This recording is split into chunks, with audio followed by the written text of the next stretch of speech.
Let's talk about the episode. So Constantine go out in the worst way possible.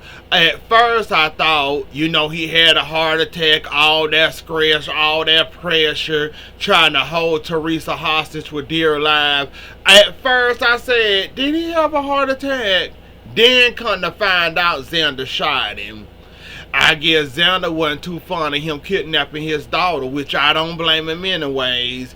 And another thing, Alex, you might want to look into what he was saying, because Victor is not your dad, it's Xander's, and you running around here got a gold digger on your back, and you gonna end up being broke messing around with Teresa.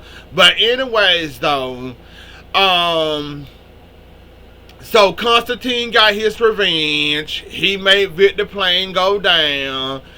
He made sure to make it look like an accident, then told on himself and admitted that he killed Victor.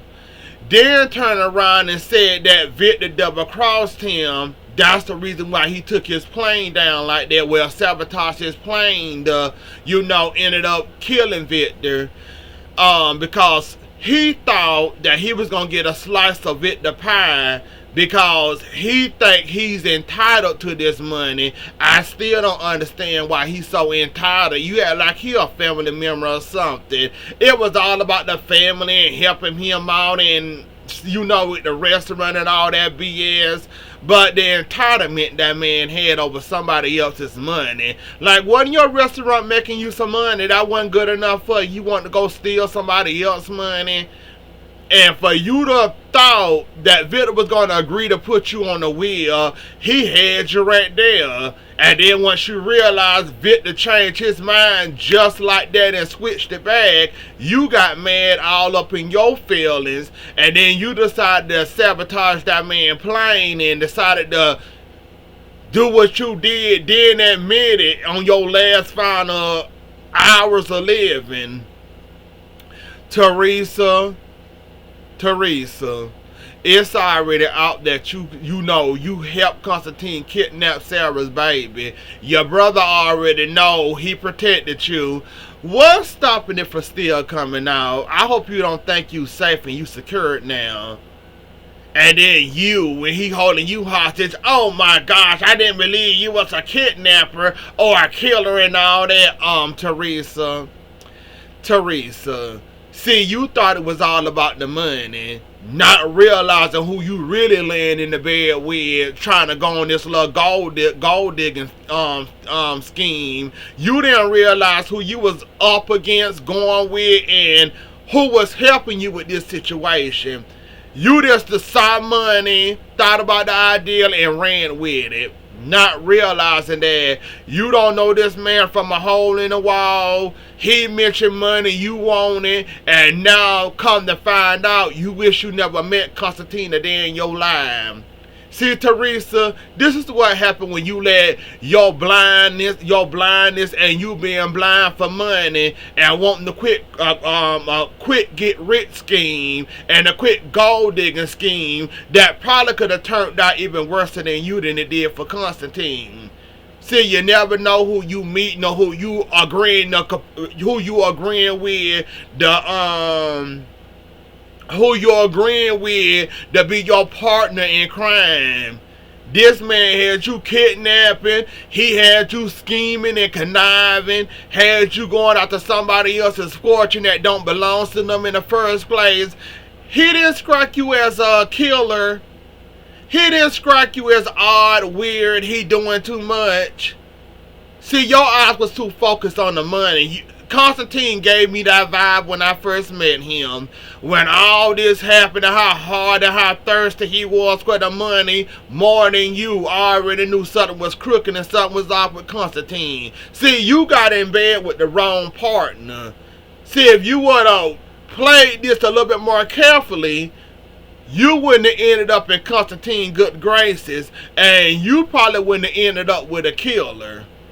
Let's just put it that way. You didn't know that man. You trusted this man. He came up with a plan. You agreed with it. You did all this and this and that. And then once you realized when it was too late what you was going up and all these crimes this man had you committing once the Sarah kidnapping happened, and how he used that to his advantage to keep your behind in line when you didn't agree to do half of the stuff he wanted you to do. You realize that, yeah, I don't want to be partners with you no more.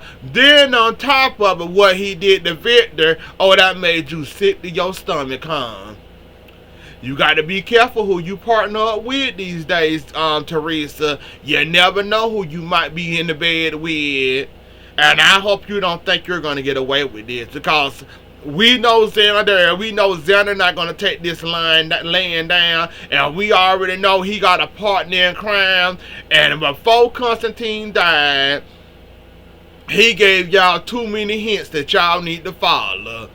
Somebody else in your presence is not here for the right reasons, telling Alice that you is not Victor's son. He didn't believe that, and he said something else. Like I said, if y'all follow these trails, y'all to be led into the right direction. And Maggie, after all of this, you did your thing at the end of the day, but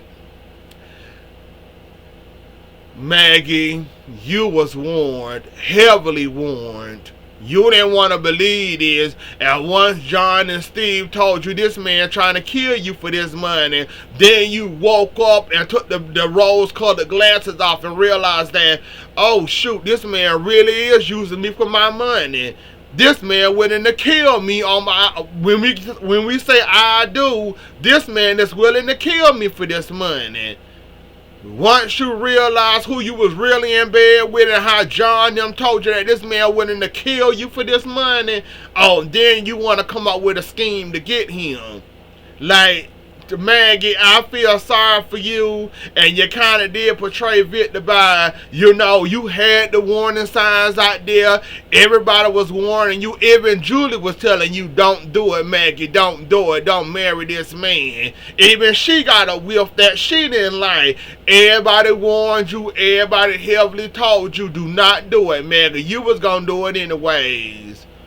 It took John and Steve, and John, from that spell he was under with that car, and Marlene helping him out to come to the realization for you that this man is really using you for your fortune.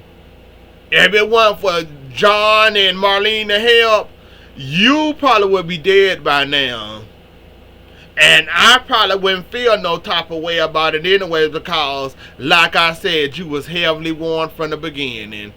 I mean, how many times must somebody warn you about somebody before you open your eyes? That opened your eyes real quick when John told you this man trying to kill you. Oh, you opened up real quick then, didn't you? It was bright eye and bushy tail then, huh? So it took for your death and this man basically using you for your money to realize that, oh shoot, everybody was right about this man. Let's get him, let's take him down, let's come up with a plan. It shouldn't have to come to that, Megan. Once somebody warn you and you keep on getting these warning, these red flags, it's time to wake up and snap out of it. Like, if it would have went the other way around and this man would have been about to kill you for their fortune, Megan, we'll be in a different circumstances right now, and I probably wouldn't say, you was warned, you was hard-headed, you fell in love with the first man you met, a friend of Victor, even though you crossed those boundaries, and you portrayed Victor in the worst way possible by,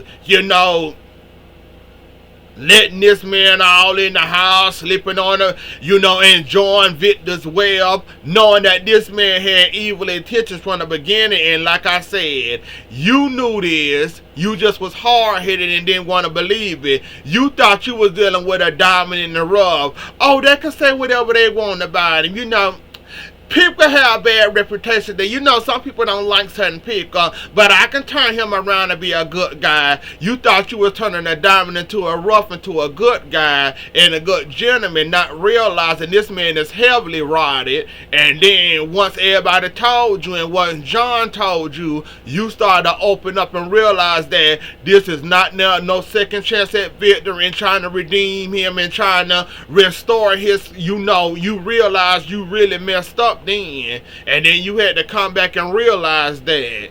So yeah, that whole wedding mess and the way he died, and like I said, Maggie, let this be a lesson learned for you. The next man that come in your life, make sure you use your resources to your. Make sure you use all of your resources to your to. Make sure you use every resource you have. The background check this man. Make sure he ain't no criminal. Make sure he ain't got no past with Victor. Or, do your background checks. You too rich and too powerful to let that man come in here and do half of the stuff he did to you. You ain't even must do a simple background check on this man. A simple background check probably would have revealed something you might have would have liked it. And it took for Steve and John to constantly stay there, even though you kept on denying him. He's a good man. He's a great man. He won't do that. Oh, he don't do that. Oh, he's a great man. It took for them to tell him that this man trying to kill you. He's a gold digger. He's trying to take all your money. And then at the end of it all, he killed your husband. So it took all of this for you to realize that you was in a bed with the wrong person this whole entire time. Even after all the warnings you had, you still gave this man too much energy of your time. And all I can say is that, Maggie, next time, honey, when a man come out there like Constantine, you'll know what you're dealing with. And you'll try to do your research, use your resources to your advantage, and find a way to, do your big one before all of this happen again. You passing out, people getting shot, people getting held hostage, all of that mess happened. And I know Slow Salem PD, Jada, wasn't trying to arrest Xander over. You know what, Slow Salem PD, y'all. You know what, I ain't gonna give you too much. Y'all did let Xander go free of all charges, but I seen that and I said, Y'all got a cause for gunshots, but y'all sure took y'all time getting there. Then once the damage is done and the man dead, then y'all want to call yourself arrest somebody for it. Oh, okay. Slow Salem PD.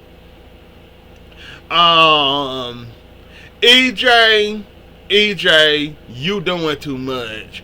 Like I said, you got too much going on for you. You got too much going on with your play, and I hope Stephen break your feelings.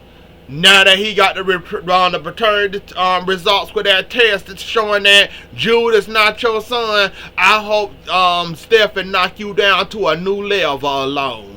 Because you doing too much. Going after Paulina is childish and immaturity, and that shows you what a big brat you really is. You still mad and impressed that Paulina kicked your behind to the curb in the way she did it, and you still mad at the fact that, like I said, and why would they give Kristen of all crazes that the marriage are? That got to be a joke.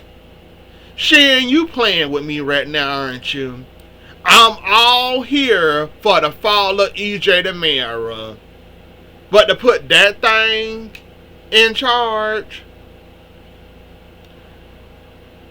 the Mirror is in for a ride having Kristen in charge of him. That's all I got to say. EJ, you doing too much. You got too much on your plate. You knowing that you not Jude's father. Sloan slipping and escaping your hands cause she magically knocked the hell out of your big tall behind and escaped and got away. Then you got that you helped her escape.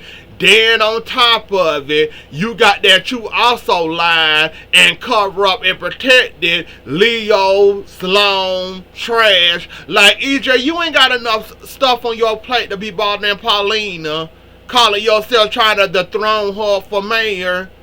Like, you ain't got enough action in your life. You this bored with all this going on with your life.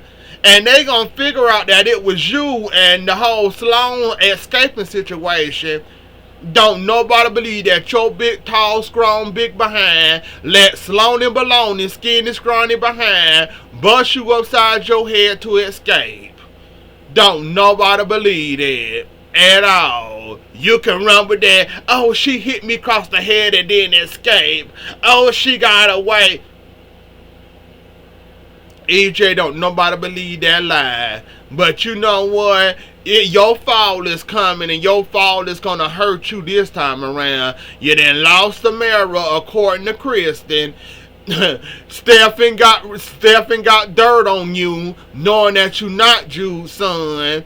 Then on top of it, you done helped Sloan and Baloney escape. You done covered up for Trash, and Trash you might be going down with EJ too. We'll have to see how that go, but you might be going down with him anyway. So, and we'll have to wait and see how that play out. But EJ, you too bored, and you need to go find you something to do.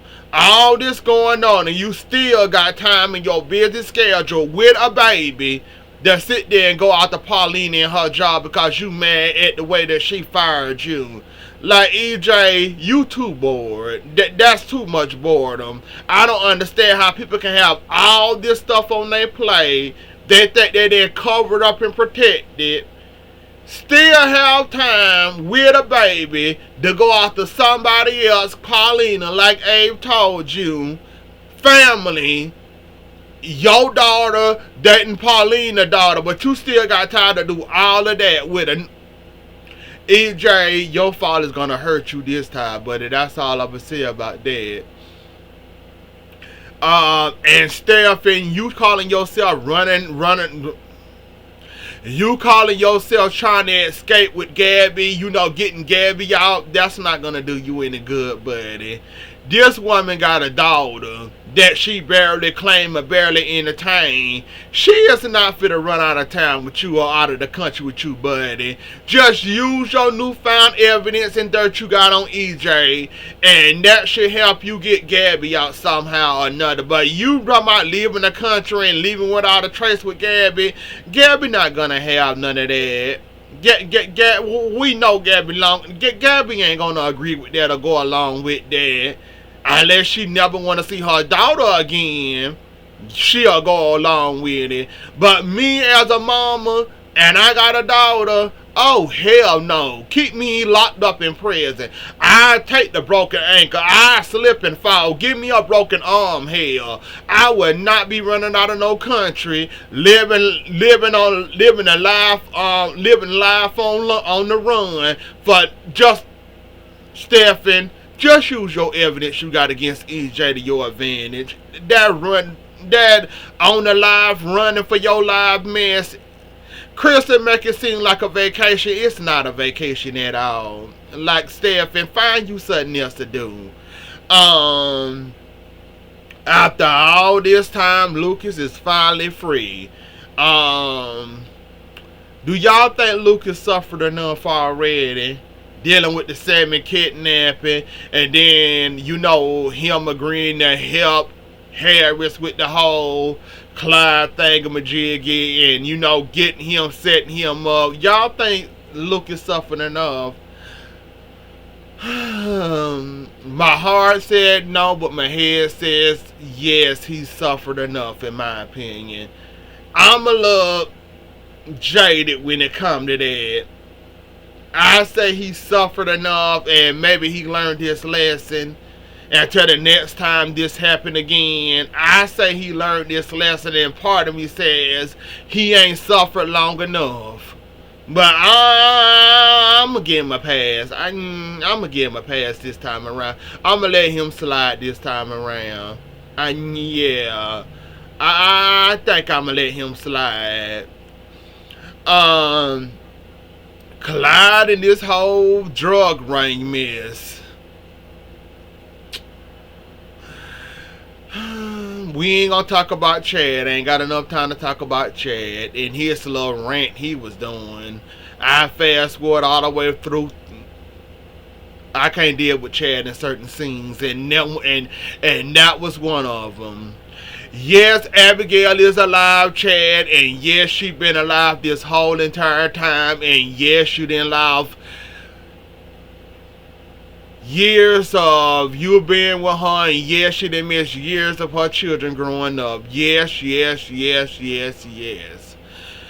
Now, with Rafe not giving Clyde what he want, meaning freedom for Abigail, of course he want the mans. Who surprised the shot that Clyde want, something in return for, the return to Abigail?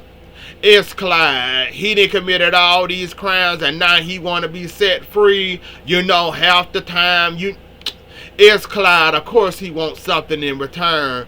I'm glad that Rafe not going along with it and he gonna let Stephen, do his big one on him. I'm glad Slow Salem PD not getting involved in that nor entertaining him.